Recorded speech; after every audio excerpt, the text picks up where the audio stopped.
Bonjour les BTS, donc du coup je vous explique juste vite fait ce que c'est une boîte à moustache. Alors je vous ai déjà préparé la correction de l'exercice 2 que vous aurez avec cette vidéo. Juste pour vous expliquer ce que c'est une boîte à moustache pour ceux qui ne s'en rappellent pas, donc je vous ai pris dans le cours que je vous ai envoyé qui n'est pas de moi. Parce que j'avais pas envie de retaper tout et que surtout on vous demande tout de faire à la calculette, donc du coup c'était juste pour vous réexpliquer comment ça marchait pour les calculer, mais en fait il faut tout faire avec la calculette. Donc j'espère que ça va bien pour vous et que vous avez tout compris.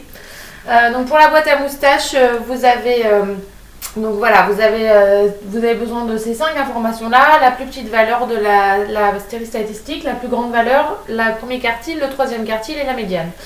La première chose que vous allez faire pour faire un diagramme en moustache de la boîte à moustache, c'est de faire un axe comme ça. Donc on est de 2 à 16, donc il faut que j'ai un axe gradué, donc je peux commencer comme ça, 0, 1, 2, 3, 4, 5, 6, 7, 8, 9, 10, 11, 12, 13, ça va rentrer pile je pense, 14, 15, 16, on va dire que ça rentre.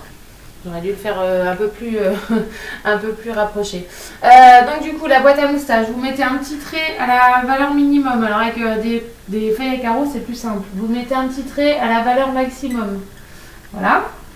Ensuite, vous avez la valeur de Q1. Alors je vais vous prendre avec des petites...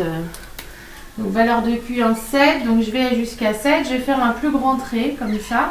Et je vais relier ces deux traits, comme ça. Donc ça c'est Q1. Ensuite vous avez Q3, je vais prendre Q3 pour aller jusqu'à 10 pour savoir où est-ce que ma boîte s'arrête. Donc je refais un grand trait comme ça. Je trace la boîte. C'est pareil ici, je peux relier pour un trait. Et la dernière chose que j'ai à placer en fait c'est la médiane. Donc la médiane à 8,5, donc je vais à 8,5 et je trace un trait. Voilà, donc ça c'est une boîte à moustache. Vous avez toutes les informations en fait de position de votre boîte à moustache, donc le minimum, le maximum, Q1, Q3 et la médiane. Voilà, c'est pour comparer des séries. Donc vous allez voir dans un exercice, on va vous demander de comparer 3 séries. Il faut les faire bien les unes au-dessus des autres sur le même graphique. Vous ne faites pas 3 graphiques différents, autrement vous aurez du mal à comparer. Voilà, je vous souhaite une bonne fin de journée.